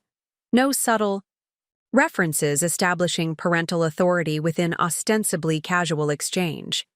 Instead, my mother initiated substantive discussion with direct acknowledgement of contextual significance. This feels different, doesn't it? The 3 of us sitting here as adults rather than maintaining historical family positions. The observation demonstrated surprising emotional intelligence, naming the underlying dynamic rather than pretending normalcy within fundamentally altered relationship. My father nodded agreement, adding his own perspective with uncharacteristic self-awareness. We've been discussing how to approach this evening, he acknowledged. The natural tendency is to fall back into established patterns, but those patterns clearly failed to accommodate the reality of who you've become. Who you likely always were, though we failed to recognize it appropriately. This explicit acknowledgement of historical disconnect between my capabilities and their perception represented remarkable departure from previous family communication. My father had historically maintained rigid commitment to parental infallibility, regardless of contrary evidence. This willingness to acknowledge fundamental misalignment suggested genuine reflection rather than strategic repositioning. Recognition lag is common in family systems, I noted. Established perceptions resist updating despite contradictory evidence. That's rather generous framing, my mother commented. A less charitable interpretation would identify willful blindness rather than mere perceptual delay. This unflinching self-assessment further demonstrated their commitment to authentic exchange rather than comfortable narrative maintenance. I acknowledged the observation with slight nod, allowing space for continued development rather than immediately responding. My father took thoughtful sip of wine before offering his perspective. The property transfer created unavoidable reckoning with reality. Your financial capabilities dramatically exceeded not only our expectations, but our comprehension of what was possible given your age and experience. It forced fundamental reassessment of assumptions we had maintained without adequate examination. Cognitive dissonance requires resolution, I agreed, either through evidence rejection or belief revision. The property transaction created a situation where evidence became irrefutable. Precisely. My father nodded. Though evidence of your exceptional capabilities had been available for years, we maintained selective attention patterns that preserved comfortable narratives rather than acknowledging increasingly obvious reality. The conversation continued with remarkable candor throughout preliminary drinks period, establishing foundation of authentic communication rather than performative interaction. When my mother announced dinner was ready, we moved to dining room, with natural transition that maintained established conversational depth. The dining table had been set with deliberate attention to equality markers, 3 place settings distributed evenly, rather than traditional family arrangement, emphasizing parental positions at head and foot. The meal itself reflected similar consideration. Roasted chicken with seasonal vegetables prepared with evident care, but without elaborate presentation that would suggest special occasion rather than normalized interaction. As we served ourselves, family style rather than following historically gendered distribution patterns, my father addressed topic that would previously have remained carefully unmentioned. We've adjusted our financial approach significantly since the property transfer. Your mother has taken primary responsibility for household financial management, something I should have encouraged years ago given her organizational capabilities. My mother nodded confirmation. We've implemented systematic budgeting practices and revised retirement planning to reflect current realities rather than outdated assumptions. The property ownership change actually facilitated these adjustments by eliminating artificial parameters we had maintained for too long. This financial transparency represented dramatic departure from historical family communication patterns, where money matters remained firmly within my father's domain, except when convenient to reference household limitations, affecting primarily my activities rather than Charlotte's. The willingness to acknowledge revised financial arrangements indicated fundamental shift in underlying power dynamics rather than merely superficial behavioral adjustments. Systematic financial management provides significant advantages, I noted, particularly during transition periods where historical patterns require revision. Indeed. My father set down his fork with deliberate care. Though I should acknowledge that my historical approach contained significant flaws despite professional background. Personal financial management activates different psychological patterns than business decision-making. The self-critical assessment demonstrated remarkable evolution from his previous positioning as unquestionable authority on all financial matters.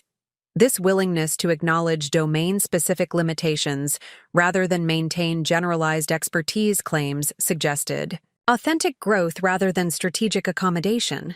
Conversation throughout dinner maintained similar characteristics: thoughtful engagement with substantive topics, balanced participation distribution, and notable absence of historically established power reinforcement mechanisms. We discussed community developments, evolving economic conditions, and cultural events with mutual respect for differing perspectives rather than automatic deference to parental viewpoints. When my mother served coffee and dessert, individual apple tarts, with subtle cinnamon notes, she introduced topic that directly addressed historical family dynamics. We've been thinking about Charlotte's role in our family patterns. Her perspective on recent developments has been particularly revealing about unconscious systems we established and maintained. In what way? I asked, maintaining neutral tone despite subject's potential sensitivity. My father responded with surprising directness. Charlotte's initial reaction to the property transfer revealed how thoroughly she had internalized preferential treatment as natural order rather than constructed system. Her confusion wasn't merely about changed financial circumstances, but fundamental identity disruption. She described feeling displaced without having vocabulary to articulate precisely what had changed, my mother added. It's prompted important conversations about how our parenting choices affected both of you in ways we hadn't fully considered. This willingness to critically examine Charlotte's historically privileged position represented perhaps most significant indicator of authentic family reassessment rather than merely strategic accommodation to changed financial dynamics. The golden child status had previously remained unacknowledged, despite its obvious operational impact on family functioning. Established systems create psychological investment in their continuation, I observed. Disruption affects identity. Structures built around position rather than intrinsic qualities. Exactly right. My father nodded appreciatively. Charlotte developed self-concept fundamentally dependent on comparative positioning rather than independent capability assessment. The recent changes have created necessary but uncomfortable growth opportunity for her. This balanced perspective on Charlotte's development challenges demonstrated remarkable evolution from historical patterns, where her experiences received automatic validation, while mine required consistent external verification. The willingness to acknowledge systemic effects on both daughters rather than maintaining preferential interpretation frameworks suggested genuine psychological growth rather than merely strategic repositioning. As evening progressed toward natural conclusion, my mother addressed future considerations with appropriate directness. We've enjoyed this dinner tremendously and would welcome establishing regular contact if that aligns with your preferences. Perhaps monthly dinners or other arrangements that respect your schedule constraints while allowing relationship development? The proposal demonstrated thoughtful balance between connection opportunity and boundary respect, acknowledging my professional obligations and personal autonomy while expressing genuine interest in continued interaction. The approach represented mature relationship negotiation rather than either entitled expectation or excessive accommodation. Monthly dinners seem reasonable starting framework, I agreed, with flexibility for scheduling adjustments as needed. Of course, my father nodded. We recognize your professional responsibilities create variable availability. The relationship should enhance rather than complicate your established priorities. This acknowledgement of my autonomous life structure as primary consideration, rather than family obligations as automatic priority, represented fundamental shift in underlying relationship assumptions. The approach demonstrated genuine respect for adult independence rather than modified version of historical hierarchical expectations. As I prepared to depart approximately 3 hours after arrival, appropriate duration for initial relationship reconstruction engagement, my mother handed me small package wrapped in simple paper. This isn't obligation-creating gift, she clarified immediately. Just something we thought you might appreciate given recent conversations. The clarification demonstrated awareness of potential gift-giving complexities within evolving relationship parameters, acknowledging history of asymmetrical exchange without allowing it to prevent thoughtful gesture. I accepted the package with appropriate appreciation, maintaining balance between polite interest and excessive performance. Upon opening it, I discovered leather-bound notebook of obvious quality, its cover embossed with subtle geometric pattern rather than overtly personalized identification. Inside front cover, my mother had written brief inscription, "For recording observations and analyses of all kinds, with appreciation for your unique perspective." The gift demonstrated remarkable thoughtfulness, acknowledging my analytical approach without attempting to modify it, providing practical item aligned with my established patterns rather than aspirational object reflecting their preferences. The inscription itself represented perhaps most significant element, explicit validation of unique perspective, previously treated as problematic deviation rather than valuable differentiation. Thank you. This is both practical and thoughtfully selected. We spent considerable time considering appropriate acknowledgement, my father explained. Something that would respect your established patterns rather than attempting to impose alternative frameworks. This explanation further demonstrated their evolving understanding, recognizing fundamental difference between genuine respect for established identity and conditional acceptance contingent upon conformity to external expectations.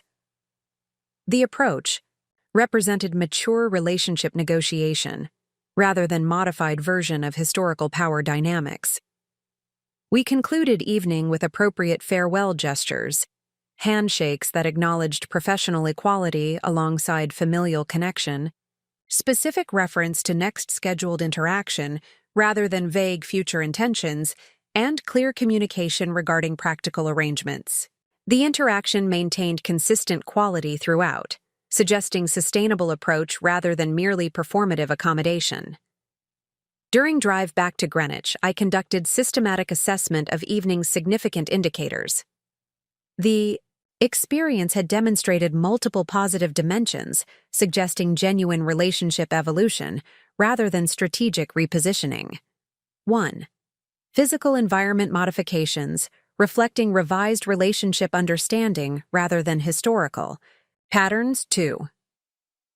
Communication patterns maintaining balanced participation without hierarchical reinforcement. 3. Direct acknowledgement of historical disparities without defensive justification.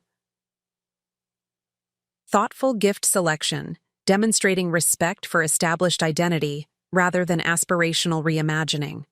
Appropriate boundary recognition regarding future interaction expectations. 6. Consistent quality throughout extended interaction rather than performance degradation over time. These indicators suggested potential viability for reconstructed relationship under appropriately defined parameters. While insufficient for definitive conclusion regarding long-term sustainability, the evidence supported continued experimental engagement with carefully monitored boundaries and explicit evaluation metrics. Upon returning to my apartment, I placed the leather notebook on my desk alongside professional journals and reference materials. Its presence represented tangible manifestation of potential new relationship framework, acknowledgement of my analytical approach as valuable perspective rather than problematic deviation. Whether this acknowledgement represented sustainable understanding or temporary accommodation remained undetermined, but initial evidence supported provisional acceptance pending further interaction assessment. The following morning, I sent brief email thanking my parents for dinner and confirming next scheduled interaction 3 weeks hence. The communication maintained appropriate professional courtesy without excessive emotional performance, establishing pattern for future exchanges based on mutual respect rather than hierarchical obligation. My mother's response arrived within hours, demonstrating similar characteristics. Appreciation expressed without exaggeration. Specific reference to conversation topics reflecting actual engagement rather than superficial observation, and confirmation of future plans with appropriate flexibility acknowledgement.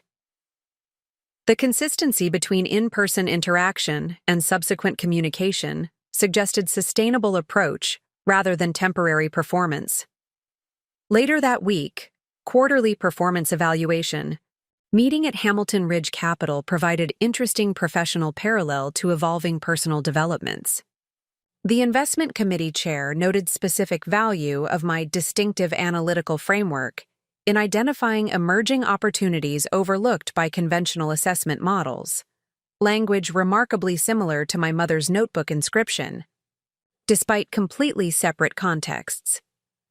Your approach consistently identifies patterns others miss, he observed during my presentation on emerging financial technology opportunities. The capacity to maintain independent perspective while integrating relevant consensus insights represents particular competitive advantage. The observation highlighted fundamental consistency across my professional and personal environments. Value emerged from distinctive analytical approach, previously treated as problematic deviation within family context, but recognized as competitive advantage within professional realm. The property transfer had conclusively demonstrated this reality within family system, creating potential for relationship reconstruction based on authentic recognition rather than historical mischaracterization. As September transitioned to October, I maintained regular communication with my parents through brief emails and occasional phone conversations alongside scheduled monthly dinners. Each interaction demonstrated consistent characteristics: balanced participation, appropriate boundary recognition, and authentic engagement with substantive topics rather than superficial exchange or historical pattern resumption. Charlotte remained peripheral figure during this initial reconstruction phase, maintaining physical distance in Boston while exhibiting cautious curiosity through occasional text messages, inquiring about evolving family dynamics. Her approach suggested continued adjustment to revised relationship parameters, recognition that historical hierarchical positioning had fundamentally changed without clear understanding of appropriate replacement framework.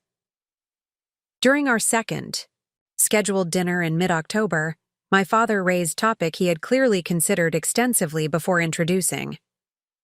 "We've been discussing potential family gathering during holiday season," he explained during coffee service. "Traditionally, we would simply assume participation without considering individual preferences, but we recognize that approach reflected outdated assumptions about family obligations. Instead," my mother continued seamlessly, "we're exploring whether structured holiday gathering might provide meaningful opportunity for continued relationship evolution while respecting established boundaries. Charlotte and Thomas would participate, creating opportunity for multi-dimensional reconstruction rather than merely linear engagement. The proposal demonstrated thoughtful consideration of complex factors, acknowledging historical holiday expectations while recognizing necessary revision, addressing Charlotte's integration within evolving dynamics rather than maintaining separate relationship tracks, and explicitly framing gathering as optional opportunity rather than obligatory tradition. "What structure would you envision?" I asked, evaluating potential arrangement with analytical objectivity rather than automatic acceptance or rejection.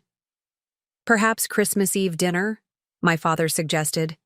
"Limited duration event with clear parameters rather than extended obligation. Emphasis on present interaction rather than historical pattern reenactment.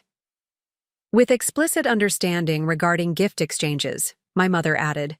"Modest, thoughtful selections rather than elaborate displays or obligation-creating presentations."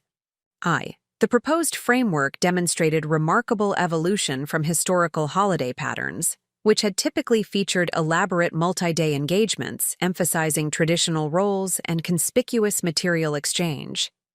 This revised approach acknowledged adult autonomy while creating space for potential connection within appropriate boundaries. "That arrangement seems potentially constructive," I acknowledged, "with clear communication regarding expectations and limitations." "Absolutely," my father nodded firmly. "The objective would be genuine connection opportunity rather than performance of idealized family narrative. If it proves constructive, excellent.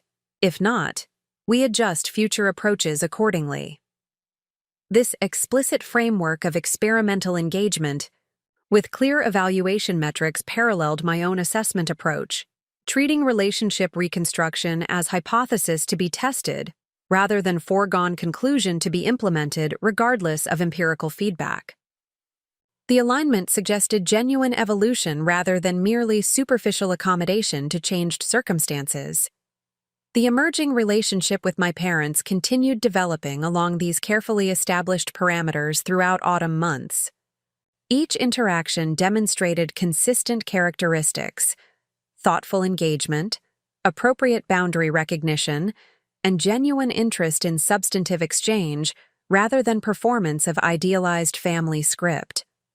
The property deed transfer had created necessary disruption of historical patterns, establishing empirical demonstration of capability previously unacknowledged within family narrative. This conclusive evidence had catalyzed fundamental reassessment rather than merely temporary accommodation, creating potential for relationship reconstruction based on authentic recognition rather than persistent mischaracterization. Whether this reconstruction would ultimately establish sustainable connection remained uncertain, dependent upon continued commitment to evolved understanding, rather than regression toward comfortable historical patterns. The preliminary evidence supported cautious optimism while maintaining appropriate analytical objectivity. The invisible daughter had emerged fully visible through financial demonstration. The emerging relationship acknowledged this visibility, without attempting to reframe it within historical narrative constraints. The foundation had been established for potential authentic connection based on mutual recognition, rather than hierarchical positioning. Outcome impossible without the property deed's conclusive demonstration of capability previously dismissed within family mythology. The Christmas Eve gathering approached with methodical inevitability, each intervening family dinner maintaining consistent quality while establishing foundation for more complex interaction involving Charlotte and her husband. Our monthly meetings had developed predictable rhythm, substantive conversation balancing professional developments, community observations, and occasional carefully negotiated personal disclosures. My parents had maintained their commitment to revised relationship parameters with surprising consistency. My father had demonstrated particular evolution, replacing historical authority positioning with genuine curiosity about investment strategies and market perspectives. My mother had developed authentic interest in my professional experiences, asking thoughtful questions about team management and organizational development, rather than focusing exclusively on social dimensions. 2 weeks before the scheduled holiday gathering, Hamilton Ridge Capital announced significant organizational expansion, new offices in Singapore and Frankfurt, alongside substantial additions to our New York and London teams. As Chief Investment Officer, I would assume expanded global responsibilities requiring increased international travel and strategic leadership across multiple regulatory environments. The Wall Street Journal published detailed profile highlighting the firm's innovative investment approach and my role in developing its distinctive analytical framework. The article appeared on a Tuesday. By Wednesday afternoon, I had received congratulatory emails from both parents. Brief, appropriate messages acknowledging professional achievement without attempting to claim contributory role or establish proprietary connection. The communications demonstrated evolved understanding of appropriate boundaries and recognition of independent accomplishment rather than family system achievement. Charlotte's response arrived Thursday evening. Text message combining congratulations with subtle positioning. Impressive profile. Mom and Dad can't stop talking about it. Thomas says we should have you advise our retirement portfolio planning when you're not busy with billionaires. The message revealed continued adjustment to revised family dynamics, acknowledgement of my professional success, alongside attempt to establish access claims through family connection and humorous diminishment.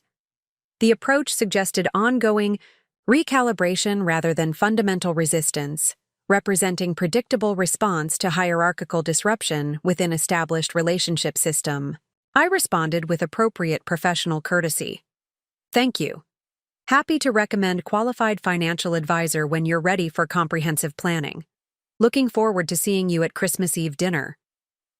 This reply maintained appropriate boundaries while acknowledging upcoming family engagement, neither rejecting connection opportunity nor accepting inappropriate role confusion. The approach established clear parameters while preserving relationship development potential. The Wednesday preceding Christmas Eve brought unexpected complication. Hamilton Ridge Capital's Singapore office required immediate leadership intervention regarding regulatory compliance issue with potential significant operational implications. As executive with primary responsibility for global standards implementation, my presence was required despite holiday timing. I contacted my parents immediately, explaining situation with appropriate detail while expressing regret regarding necessary schedule adjustment. The Singapore matter requires in-person resolution. I'll need to depart tomorrow morning, returning approximately December 29th. Perhaps we could reschedule family gathering for New Year's weekend, if that aligns with everyone's availability. Their response demonstrated remarkable evolution from historical patterns. Rather than expressing disappointment through guilt mechanisms or attempting to negotiate priority realignment, they offered immediate accommodation and practical support. Of course, your professional responsibilities take precedence, my father responded. International regulatory matters require immediate attention. We'll explore alternative gathering timing and coordinate with Charlotte and Thomas. My mother added practical consideration. Do you need anything before your departure? We could deliver meals to your apartment this evening if helpful during preparation, or assist with any local arrangements while you're traveling. This response represented complete reversal of historical family dynamics, where my professional obligations were consistently positioned as voluntary choices reflecting problematic priorities rather than necessary responsibilities deserving accommodation and support. The evolved approach demonstrated authentic recognition of my career significance rather than merely superficial acknowledgement. Thank you for understanding. I've arranged necessary preparation through my assistant, but I appreciate the supportive offer. My flight departed JFK Thursday morning, initiating intensive 4-day immersion in complex regulatory negotiation, requiring detailed technical knowledge alongside sophisticated diplomatic engagement. The Singapore team demonstrated exceptional capability requiring primarily strategic guidance rather than fundamental intervention, allowing efficient resolution despite holiday timing constraints. I returned to New York late evening December 29th, immediately addressing accumulated correspondence and preparing for year-end portfolio assessments. Among priority messages was email from my mother, confirming rescheduled family gathering for January 2nd, carefully selected date allowing appropriate recovery from international travel while preceding normal business resumption. We've arranged dinner gathering at 6 p.m. to accommodate everyone's schedule constraints, she wrote. Charlotte and Thomas will drive from Boston that morning. Please let us know if this timing works with your post-travel adjustment and professional responsibilities. The message demonstrated continued attentiveness to appropriate boundary recognition, acknowledging travel recovery needs alongside professional obligations without positioning family commitment as automatically superior priority. This consistent respect for independent adult responsibilities rather than family system obligations represented sustainable evolution rather than temporary accommodation. January 2nd at 6 p.m. works well. Thank you for arranging alternative timing. The rescheduled gathering approached with measured anticipation. The Singapore intervention had been successfully concluded, resulting in enhanced regulatory framework, protecting firm interests while addressing compliance requirements. Year-end portfolio performance confirmed exceptional results across investment categories, with particularly strong returns in emerging technology positions I had championed despite initial committee skepticism. These professional achievements provided consolidated foundation for family interaction, entering relationship reconstruction from position of objectively verified capability rather than merely asserted independence. The Wall Street Journal profile had established public recognition paralleling private acknowledgement, creating complementary external validation supporting internal family system revision. January the 2nd arrived with winter clarity, bright sunshine, illuminating frost-covered landscape as I drove familiar route to Westfield mid-afternoon. I had selected attire balancing professional confidence with appropriate holiday aesthetic, charcoal wool trousers and burgundy cashmere sweater, complemented by subtle pearl earrings balancing understated elegance with practical simplicity.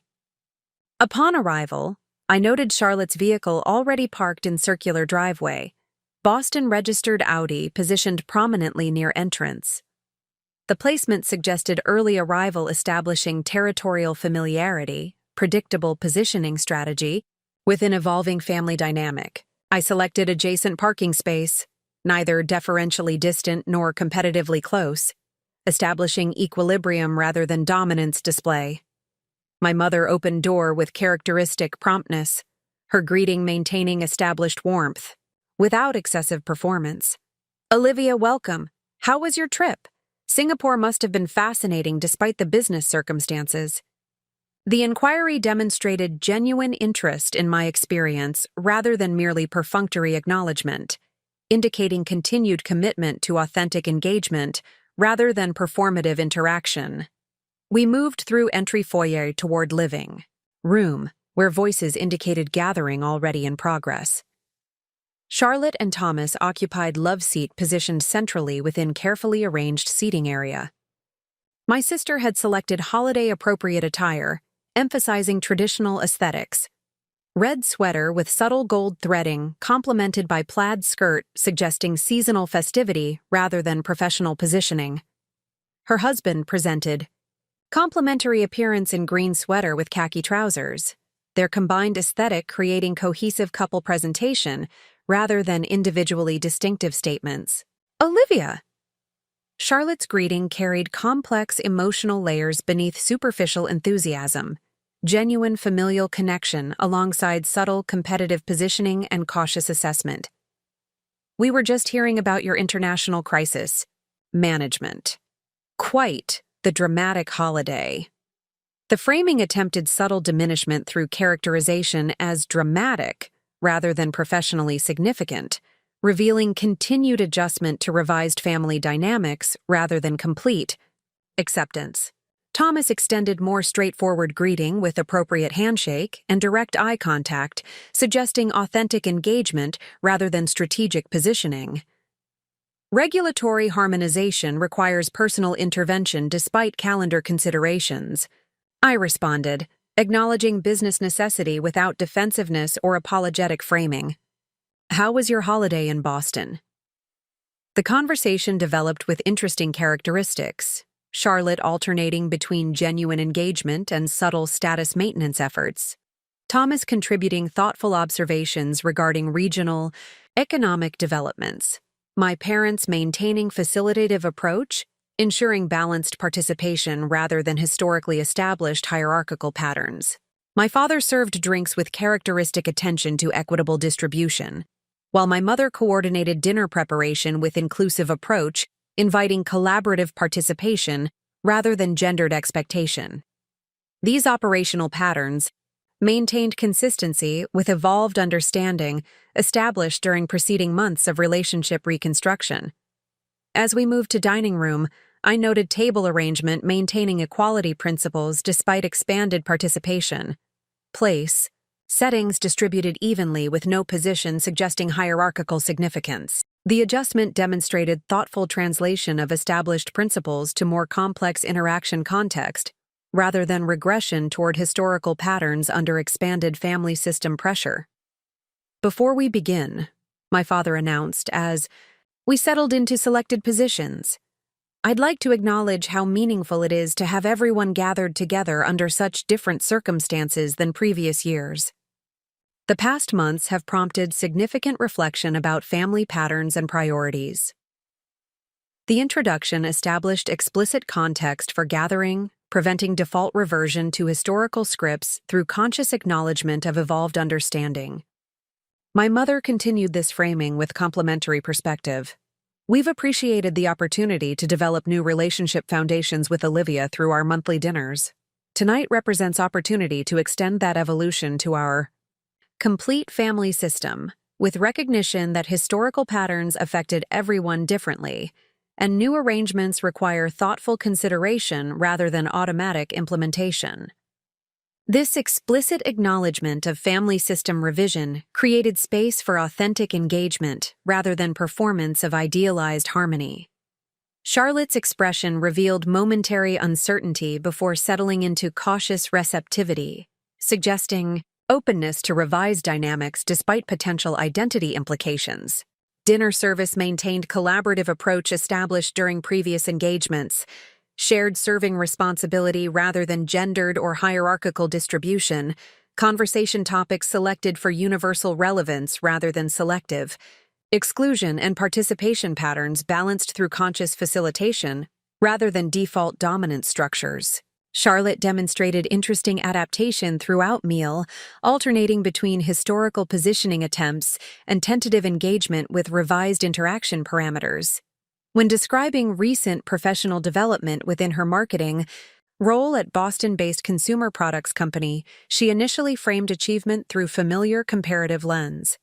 Nothing like managing billions in investments, of course, but significant responsibility for our regional division. My mother gently redirected this comparative framing with skillful intervention. Each industry presents unique challenges requiring specific expertise. I'd love to hear more about the particular strategies you've developed for your market segment.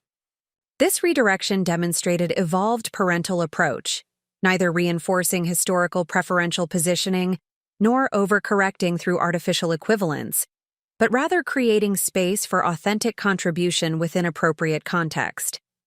Charlotte responded with genuine engagement, describing specific campaign development with professional confidence, suggesting authentic capability recognition. Up next, you've got 2 more standout stories right on your screen. If this one hit the mark, you won't want to pass these up. Just click and check them out.